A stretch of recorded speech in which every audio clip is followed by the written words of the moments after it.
दोस्तों नमस्कार, मैं हूं शैलेंद्र सिंह और आप देख रहे हैं हमारा YouTube चैनल शब्द शैलेंद्र सिंह। आज हमारे साथ बेहद खास मेहमान हैं डॉक्टर विनीता सिंह जी, जो लखनऊ मेडिकल कॉलेज में विभागाध्यक्ष रही हैं, आई सर्जन हैं वो, और बहुत सारे अपनी जो उनका समय रहा है उन्होंने आँखों की समस्याओं को देखा है। तो आज हम 2-3 आँखों की समस्याओं पर चर्चा करेंगे, जिनमें जो ब्लू स्क्रीन है वो है, भेंगापन है, और किस तरीके से जो नंबर डॉक्टर सजेस्ट करता है वो जब नहीं पहनते तो हमारी आई साइट बढ़ती जाती है। डॉक्टर साहब, बहुत बहुत आपका स्वागत है। सबसे पहले तो आज की जो समस्या है वो ब्लू स्क्रीन की है, क्योंकि लैपटॉप, मोबाइल और आपका जो टीवी है ये बच्चों की एक हैबिट में आ गया, उनकी ज़रूरत भी बन गया। तो अब बच तो सकते नहीं, तो अब कैसे उसका मुकाबला करें? देखिए, धीरे धीरे करके ये जो लैपटॉप, मोबाइल और स्क्रीन जो है ये हमारी आवश्यकता बन गई। तो आपने जैसा सही कहा कि बच तो नहीं सकते, मगर उसको फिर भी कम से कम उपयोग करें, कम समय तक लगातार उपयोग करें, और जो काम है उसके अलावा जो चीजें उसके बिना हो सकती हैं उसको उस तरह से करने का प्रयास करें। अब सबसे बड़ी बात यह है कि आप बच्चे से ये नहीं कह सकते हैं कि तुम मोबाइल मत देखो या लैपटॉप मत देखो, उसका होमवर्क भी उसी पर होता है। देखिए, उसको स्क्रीन को जो नजदीक की दूरी है वो कम से कम ऐसे करके ना देखें, कम से कम 1 फीट के आसपास की दूरी रहे, तो आँख के ऊपर, और उसकी ब्राइटनेस का भी ब्राइटनेस थोड़ी कम रखें, दिखाई दे, मतलब ऐसा नहीं हो कि काला ही हो जाए। और दूसरी बात यह है कि विशेषकर जब बच्चे कुर्सी मेज पर बैठ के काम करते हैं तो ऐसे बैठे हैं और कंप्यूटर सामने रखा है और स्क्रीन ऊपर होती है, तो जब स्क्रीन ऊपर होती है तो आमतौर पर जब हम पढ़ते हैं तो हम कैसे पढ़ते हैं, ऐसे, तो हमारी आँख का काफी भाग जो है वो पलकों से ढका रहता है। लेकिन जब हम ऐसे करके देखते हैं तो आंखें काफी खुली रहती हैं। तो और आँख की जो मांसपेशियां हैं जो कि आँख को अंदर की तरफ करती हैं, वो नीचे की दिशा में ज्यादा अच्छा काम करती हैं बनिस्बत की ऊपर देखने में, तो उनके ऊपर एक थकावट का एहसास होता है। दूसरी बात यह है कि मोबाइल देखने में इतना मन लगता है, काम कर रहे होते हैं उस स्क्रीन में, कि अक्सर बच्चे जो है पलक झपकाना भूल जाते हैं, तो आँख में ड्राइनेस के सिम्टम्स होने लगते हैं। तो एक तो थकावट होती है, दूसरे मांसपेशियां जो है वो वीक पड़ने लगती हैं, तीसरे जो है वो पलक ज्यादा खुली रहती है तो आँख में सूखापन, ड्राइनेस होती है। और ड्राइनेस इस कारण से भी होती है कि जो ब्लिंकिंग रेट है वो कम हो जाता है स्क्रीन के समय, कि जो स्क्रीन है वो आँख के लेवल से नीचे, ठीक है, और दूरी जो है वो जैसा मैंने बताया लगभग 1 फीट करीब हो। और तीसरी बात यह है कि हर 20 मिनट पे 20 सेकंड के लिए आँख को स्क्रीन से हटा लें। तो ये 20-20 याद करना आसान होता है, 20 का 25 भी हो जाए तो कोई बात नहीं है, मगर 20 का 60 हो जाए तो गलत है, इसलिए गलत। अच्छा, अब बच्चों के साथ साथ ये समस्या उन वर्गों में भी है जो वर्क फ्रॉम होम कर रहे हैं या लगातार कंप्यूटर पे काम कर रहे हैं। जो लगातार काम कर रहे हैं उसके लिए जैसा मैंने बताया कि दूरी सही होनी चाहिए, कंप्यूटर का इल्यूमिनेशन सही होना चाहिए, और बैकग्राउंड इल्यूमिनेशन भी सही होना चाहिए। एकदम अंधकार में बैठने से स्ट्रेन, कंट्रास्ट होती है, स्ट्रेन होता है। और वे 20-20 वाला रूल फॉलो करना चाहिए। और अगर बहुत अधिक देर तक कंप्यूटर पे काम कर रहे हैं तो कमरे में ह्यूमिडिटी रहे, उसके लिए एयर ह्यूमिडिफायर का प्रयोग किया जा सकता है, क्योंकि एसी में बहुत देर तक काम करने से वैसे भी ह्यूमिडिटी थोड़ी कम हो जाती है, ड्राइनेस आने लगती है।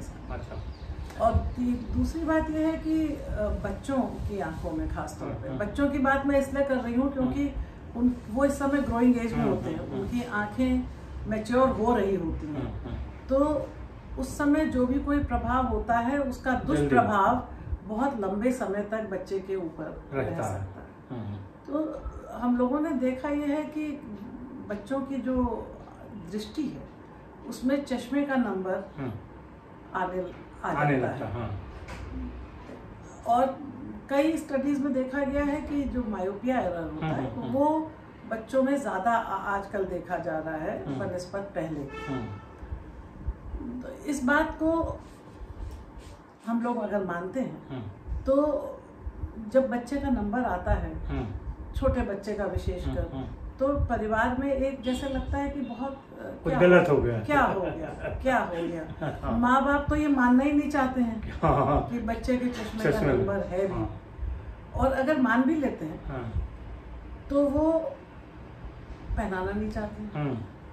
तो ये दोनों ही बातें गलत हैं कि चश्मे का नंबर अगर बच्चे का आया है, भले ही अगर मन में शंका है तो उसको दोबारा जांच करा लें, लेकिन अगर नंबर है तो बच्चे को चश्मा पहना विशेषज्ञ की राय के बाद पहनाना चाहिए, नहीं तो उसका कुप्रभाव होगा। अच्छा बात और मैंने देखी है कि आजकल आप जानते हैं स्कूलों में जब एडमिशन होता है तो बच्चे का नेत्र परीक्षण अनिवार्य करा जाता है। तो एक फॉर्म दिया जाता है जिसको कि भरना होता है, भरवा के लाना होता है। तो मैंने अक्सर देखा है कि माँ बाप जांच करवाते भी हैं, पर कुछ लोग जो है सोचते हैं अरे कहाँ बच्चे को ले जाएं, वहाँ अस्पताल में लाइन लगाएं, अपना कोई मित्र ढूंढते हैं और उससे फॉर्म भरवा के दस्तखत करा लें, डॉक्टर साहब का साइन करा देते, साइन करा के। लेकिन सवाल ये है कि फॉर्म भी जमा हो जाएगा, भर्ती भी हो जाएगी, पर जो जांच आवश्यक है वो नहीं स्कूल ने मांगी है या नहीं मांगी।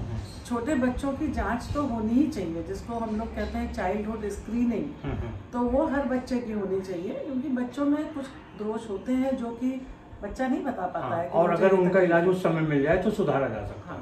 तो इसलिए मैं समझती हूँ कि स्कूल ने मांगा है तब तो जांच करानी चाहिए, उसको अवॉइड नहीं करना चाहिए। लेकिन अगर नहीं मांगा है तो भी एक बच्चों का स्क्रीनिंग प्रोग्राम का पता करके उसका जांच करा लेनी चाहिए। और जो नंबर आए उसे बच्चे को पहनना भी चाहिए। एक समस्या इससे जुड़ी और देखी गई, खासतौर से लड़कियों में आती है कि लोग लड़कियों को चश्मा अवॉइड करते हैं, लड़कियां अवॉइड करती हैं। खासतौर से बड़े पर्व की शादी में दिक्कत आएगी, ये इसको थोड़ा जागरूक कैसे करें? देखिए ये आपने समस्या का एंगल थोड़ा बदल लिया, लेकिन है थोड़ा है कि लड़की की जात है, शादी में समस्या होगी, अभी से चश्मा पहनेगी, सब रिश्तेदार देखेंगे तो कैसा होगा। लेकिन इसके अलावा समस्या बात यह है कि अगर लड़की की हो चाहे लड़के की हो, अगर चश्मे का नंबर है और हम नहीं पहना रहे हैं तो केवल यही नहीं है कि चलो चश्मा नहीं पहन रहे हैं, रिश्तेदार और नातेदार ये देख रहे हैं कि चश्मा बच्चा नहीं पहने हैं, बच्चे की जो दृष्टि है उसके और मांसपेशियां हैं उसके ऊपर प्रभाव असर पड़ेगा। दृष्टि पर तो प्रभाव ये पड़ता है कि आंख की रोशनी कम होती है, इसीलिए चश्मे का नंबर होता है। तो आंख जो ग्रो कर रही है वो सही से देखना सीख नहीं पाती। कुछ इसी तरह से समझिए कि जिस समय बच्चा चलना सीख रहा होता है उस समय हम उसको चलने ना दें। वो चलना सीखने की आयु लगभग 1 वर्ष के आसपास है, उस समय उसको हम चलना ना दें और 5 वर्ष की आयु में छोड़ दें तो वो लड़खड़ा के चलेगा। उसी तरह से आंखों की एक बढ़ने की, ग्रोथ की, विजन की, रोशनी के बढ़ने की एक आयु है। तो उस आयु में अगर उसको पूरी भरपूर विजन की क्लैरिटी नहीं मिलती है तो रोशनी धीरे धीरे दबती जाती है। और एक इसका कुप्रभाव ये भी होता है कि पहले जो चश्मा लगता है वो शीशा पतला होता है, लेकिन जैसे जैसे आपकी विजन बढ़ती जाएगी वैसे वैसे वो मोटा हो जाता है, फिर देखने में और खराब लगता है। हाँ, पावर बढ़ भी सकती है चश्मे की, लेकिन उससे अधिक जो समस्या हम लोग देखते हैं कि आँख जो है वो देखना सीख नहीं पाती, उसको कहते हैं लेजी आई। ओके। तो मान लीजिए बच्चे की चश्मे का पावर, हर पावर में लेजी आई नहीं होती है, लेकिन ये तो विशेषज्ञ बता पाएगा। लेकिन अगर मान लीजिए बच्चे की 2 साल की या 4 साल की आयु में चश्मे का नंबर पाया और वो उसने नहीं पहना या नहीं पहनाया, तो जब तक बच्चा 10 साल का होता है या 12 साल का होता है उस समय लगता है कि नहीं, अब स्कूलों का काम बढ़ने लगता है, क्लास का होमवर्क बढ़ने लगता है, तब लगता है नहीं चश्मा तो अब पहनाना ही पड़ेगा। तब जब चश्मा का नंबर फिर जांच कराते हैं, चश्मे का नंबर पहनाते हैं, तब रोशनी सही नहीं आती। इसी को मैंने कहा कि लेजी, वो आँख जो है देखना सीख नहीं पाती है। तो ये समस्या जो है ये प्रायः हम लोगों की निगाह में पड़ती है। अच्छा। और क्योंकि नंबर है और नंबर पहन नहीं रहा है तो जो आँख की मांसपेशियां होती हैं उन पर भी बहुत जोर पड़ता है। अच्छा। और उस जोर के कारण आंख इधर उधर भागने लगती है, भेंगापन जैसा होता है जिसको, हाँ जैसे भेंगापन, कि ये तो कैसा भेंगापन होगा, ये तो कई बहुत सारे फैक्टर्स होते हैं जिस पे निर्भर होता है, कितनी पावर है, कितनी दोनों आंखों की पावर में फर्क है, लेकिन आंख जो है अपनी जगह पर स्थिर नहीं रह पाती, अलग डायरेक्शन में जाने लगती है। और ये इसमें भी वही समस्या होती है। मेरे पास तो माँ बाप आते हैं बच्चे को दिखाने जिनको कि किसी अन्य डॉक्टर ने भेंगापन बताया, और या तो मेरे पास रेफर किया या पता कर करके आए। वो जब आएंगे तो वो बच्चे की 50 तकलीफें बताएंगे, पर ये नहीं बताएंगे कि इसको भेंगापन बताया गया है। सोचते हैं शायद हम कह दें कि नहीं है, तो वो बहुत कुछ बताएंगे, पढ़ता नहीं है, देखता नहीं है, मानता नहीं है, आंख लाल हो जाती है। तो सामाजिक कुप्रभाव के नाते छिपा तो सकते नहीं है क्योंकि दिखाई ही देता है सामने। अच्छा। लेकिन जब थोड़ा बहुत होता है, खासतौर पे जब बच्चा छोटा होता है, तो मतलब हम भी एक पेरेंट हैं, हमें भी लगेगा अगर हमारे बच्चे को कुछ हो गया तो हमें लगेगा काश ये ना होता। तो माँ बाप को भी ये मानने में थोड़ा कष्ट होता है कि इसको ये तकलीफ है या इसका निदान हो सकता है। और कई कई जगहों पर तो ये लोगों को पता भी नहीं है, जिसको जागरूकता नहीं है कि इसका इलाज संभव है। खासतौर पे छोटे शहरों से, गाँव से हमारे पास बहुत से मरीज आते हैं 22 साल की उम्र में, 26 साल के, 18 साल की उम्र में। भैया तुमने पहले क्यों नहीं इलाज किया, आप जान इतना ही रहे। तो ये भी समस्या है। लेकिन जिस वर्ग की आप बात कर रहे हैं और छोटी उम्र की बात कर रहे हैं, तो छोटी उम्र में पहले तो माँ बाप मानते ही नहीं है कि है। जब मान जाते हैं तो उनको राय देने वाले बहुत सारे लोग हैं, विशेषज्ञ भी हैं, बिना विशेषज्ञ भी हैं, रिश्तेदार भी हैं, दोस्त भी हैं, और अधिकतर उनको राय यही मिलती है कि बच्चा छोटा है, बड़ा होगा, धीरे धीरे ठीक हो जाएगा। तो वो राय उनको एक्सेप्टेबल ज्यादा होती है, बजाय इसके कि अभी इसका इलाज कराएं। ये करो। आपको अगर भेंगेपन में शिकायत है किसी बच्चे को, तो उसे डॉक्टर को दिखाना ही पड़ेगा।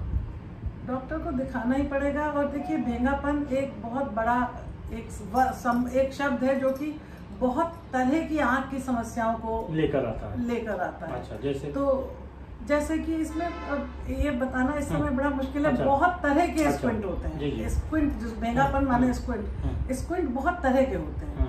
कुछ जो है बिना ऑपरेशन के भी ठीक हो जाते हैं, कुछ ऑपरेशन से ठीक होते हैं, और बहुत एक छोटा वर्ग ऐसा भी है जो धीरे धीरे ग्रोथ के संग कम होने लगता है या दिखाई देना कम होने लगता है। तो वो तो बात है, लेकिन ये सब जो कैटेगराइजेशन है और जो उसका क्या इलाज होना चाहिए, इसके लिए तो विशेषज्ञ ही बता पाएगा, है ना। और जो ये भी आपने जो कहा कि स्टिग्मा सामाजिक, ये भी है कि लोग इलाज नहीं कराते हैं, और जब मैरिजेबल एज आती है उस समय इलाज के लिए आते हैं। उस समय हम लोग जो इलाज करना चाहते हैं वो नहीं कर पाते। और फिर इलाज महंगा भी हो जाता है और उतना रिजल्ट भी नहीं मिलता। महंगा भी हो जाता है, रिजल्ट भी नहीं मिलता। और बस ये है कि मतलब अगर चाहते थे कि हम 98 हो जाए तो 30 में ही गुजारा करना पड़ता। तो डॉक्टर साहब का कहना है कि जब भी आपको बीमारी का पता चले, खासतौर से आंखों की, तो उसका एक विशेषज्ञ के द्वारा इलाज कराएं। समय पर इलाज कराएंगे तो परिणाम बेहतर होंगे। समय पर इलाज कराएंगे तो परिणाम बेहतर होंगे, और उसके जो कुपरिणाम हैं वो नहीं होंगे। जी। और कुछ आप कहना चाहती हैं? मेरी समझ में तो यही बात सबसे ज्यादा मुख्य है कि इस समय क्योंकि हम लोग कंप्यूटर और ब्लू स्क्रीन और बच्चों की बात लेकर चले हैं, कि एक तो ये है कि बच्चे को स्क्रीन जो देखे वो सही ढंग से देखे, और बीच बीच में जो उसमें डिस्ट्रैक्शन होते हैं उसको अवॉइड करे, तो थोड़ा सा स्क्रीन टाइम कम हो जाएगा। सही ढंग से मतलब वही कि लेवल सही हो, इल्यूमिनेशन सही हो, बैकग्राउंड इल्यूमिनेशन सही हो, लाइट सही हो, बैकग्राउंड की भी सही हो, और बीच बीच में 20-20 मिनट पे थोड़ी थोड़ी देर का गैप कर लें, जिससे कि आँख की जो पलकें हैं, आँख की जो मांसपेशियां हैं, बाहर की और अंदर की दोनों, वो दोनों रिवाइव हो सके। तो बहुत शुक्रिया डॉक्टर साहब आपका।